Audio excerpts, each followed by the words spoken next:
So, good morning. I just wanted to inform you that there's a Kalyana Mitra ceremony happening this morning. It's Amala Garba from Berlin having her Kalyana Mitra ceremony with Sangadarshini and Savannah Maitri, conducted by Kulanandi.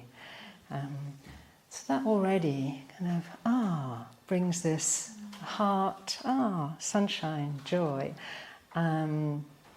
friendliness. And that's how I'd like to enter into this morning's practice, with a period of metta. So we'll have about 20 minutes and I'll just drop in something at the beginning.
So firstly, sitting with an awareness of our physical, mental, emotional experience right now.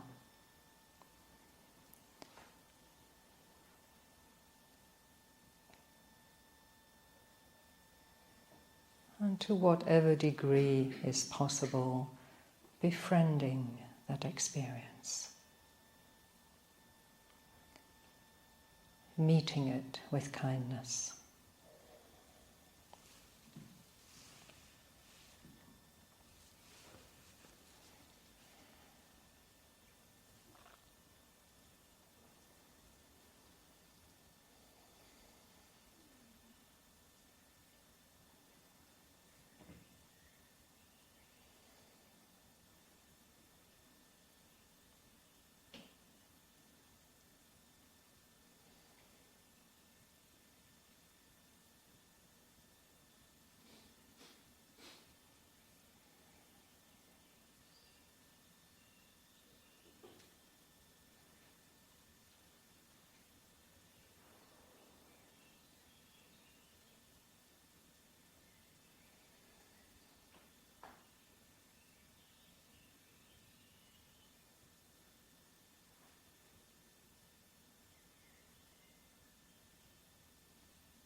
And now allowing metta to spread out, to widen out amongst one another here, our order gathering. Aware of all the different kinds of relationships we have with one another here. Some are friends, some are strangers, some are difficult for us.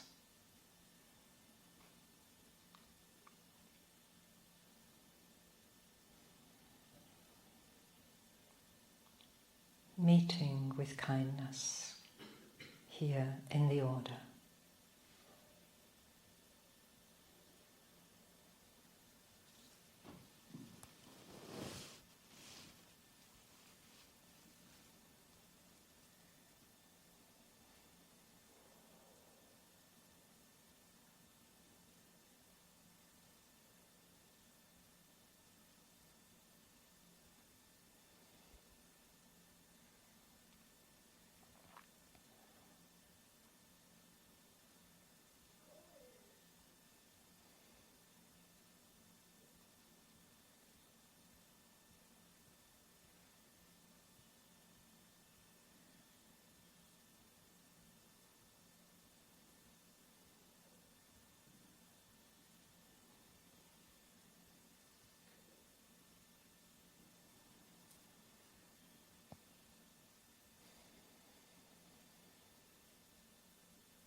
metta to radiate out into the 10 directions of space.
I honour my ordination by practicing for the attainment of enlightenment.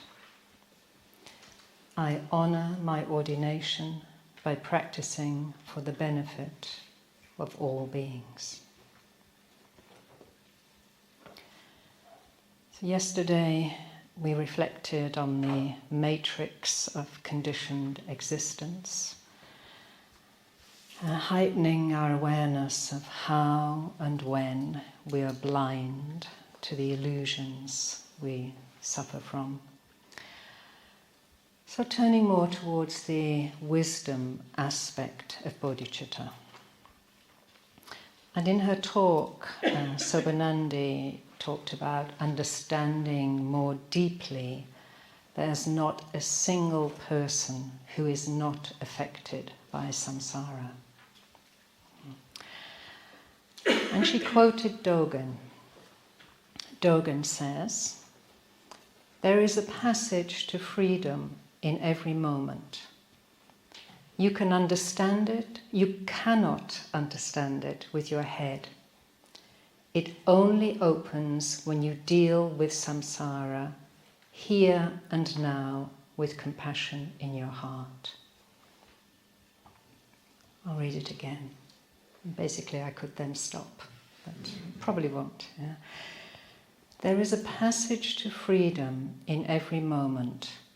You cannot understand it with your head.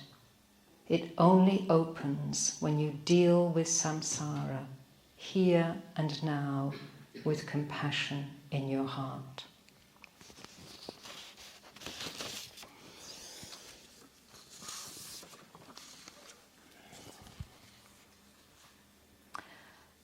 So any realization of emptiness must lead to an opening of the heart. And one of my favorite quotes is about an abbess of a nunnery in Japan called Teijitsu. Fortunately, I haven't got the quote, but I do know one line, which is the most important, I think. So it describes how she saw that there was nothing to rely on. She saw into the heart and through the lakshanas. And then comes the line. So she let go of the stick she was leaning on and fell into the midst of everything. So this brings us to the third of Vasubandhu's factors, contemplating the suffering of beings. The practice of evoking and living with kindness, with compassion for all sentient beings. And the theme of this order convention is the explosion of the heart, exploring the arising of the bodhicitta. And in the moment of turning towards, of opening our heart to the shadow, the cloud, the darkness of suffering inherent in samsara, then something else happens. We enter the birthplace of compassion. This evening we'll be having a puja, I think, Avalokiteshvara. Yeah. And we know the story. We know how his whole being burst apart in this moment. You could say his heart truly broke. Yeah. So there is a response that is to seeing, hearing about, experiencing suffering and allowing it to move us. And this response is anukampa. Anukampa, the trembling of the heart. Yeah? The heart shakes.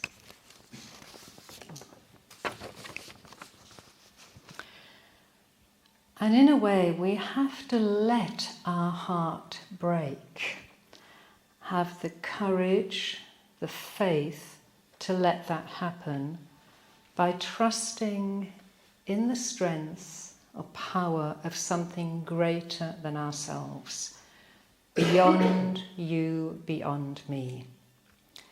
Just as Amitabha's wisdom and compassion transformed Avalokiteshvara into a completely new manifestation of bodhicitta.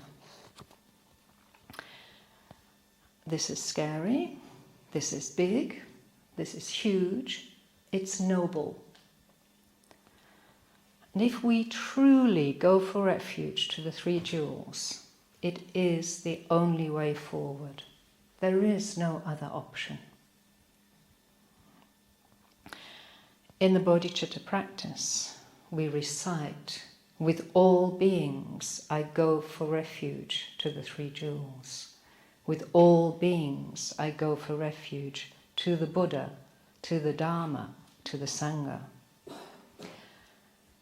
So one of the reflections could be, what does this mean for you?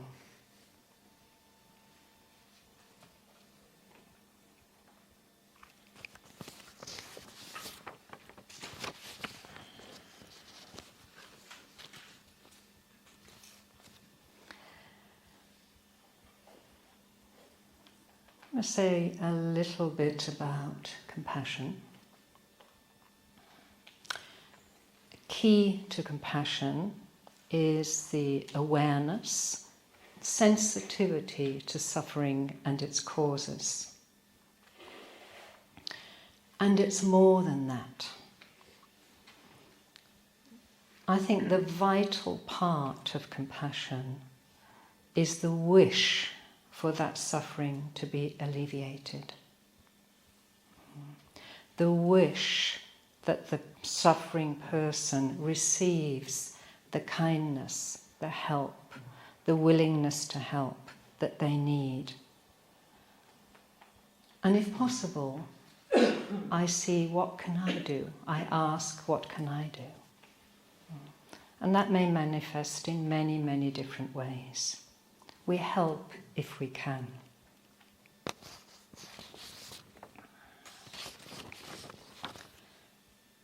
Important is we don't take on that person's suffering. We don't join the person in their suffering. That is not compassion. From the wisdom of emptiness arises the wish for the alleviation of their suffering.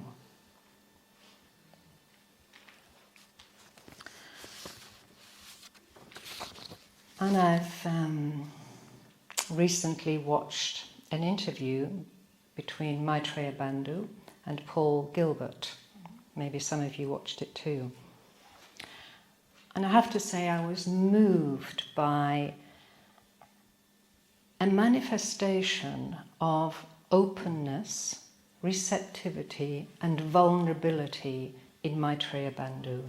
The way he explored basically metta, compassion, and our response, possible responses to the crises in the world at the moment. It's highly, highly recommendable. And Paul Gilbert, his definition of compassion is, to be compassionate, we need the dedication to be sensitive to suffering in all sentient beings, to understand its causes, and have the commitment to seek to relieve suffering and its causes as best we can. To be compassionate, we need the dedication to be sensitive to suffering in all sentient beings, dedication, to understand its causes, understanding, and have the commitment to seek to relieve suffering and its causes as best we can, commitment. I found that really interesting. These elements were in his definition or description. And that brings me to the next reflection you might like to take on. Of course, compassion is important to us. Yeah, we are following the Buddhist path. Of course, that means something to us. But what does it really mean? How does it really sit with us? How alive is it? I started to ask myself this recently. How does compassion really manifest in my experience? Yeah. It's important, of course, and I want to be compassionate, but I started to ask myself, am I really compassionate?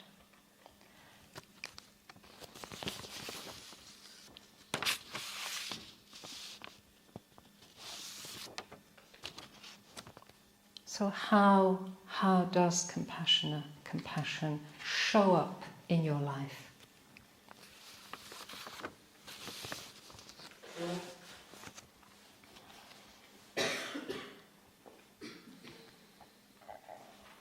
What's the actual felt sense of compassion for you?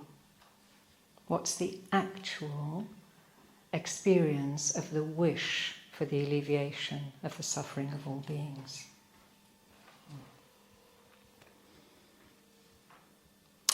And finally, a third suggestion. I'm not sure now if it's the meaning of conversion or bodhisattva ideal. We heard it on the first evening. Bhante uses the phrase painless sympathy with pain. Yeah. You might like to reflect on that, or it might be something we could explore together this afternoon. Okay, so I have a last offering if you want to, for reflection. So the first one, recapping, the first one is about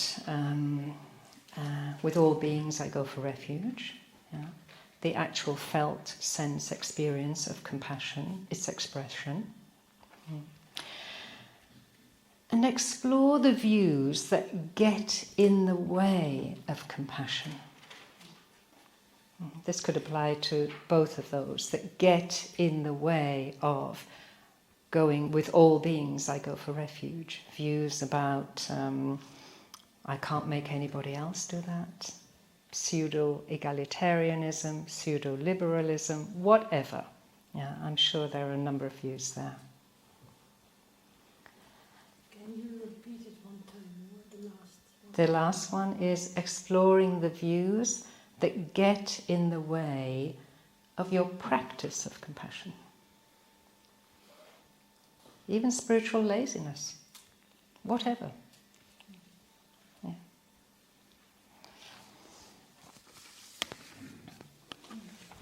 Okay, so it's 11:15. If we could be back here at 10 to 12, I would appreciate that. And I did say at the beginning, today and tomorrow we will do the full bodhicitta practice. Things have unfolded differently, and I'm going to be leading the full traditional practice tomorrow. Today I would like to have more time to focus on this aspect of bodhicitta. Okay. So if we could start at 10 to 12, that would be great.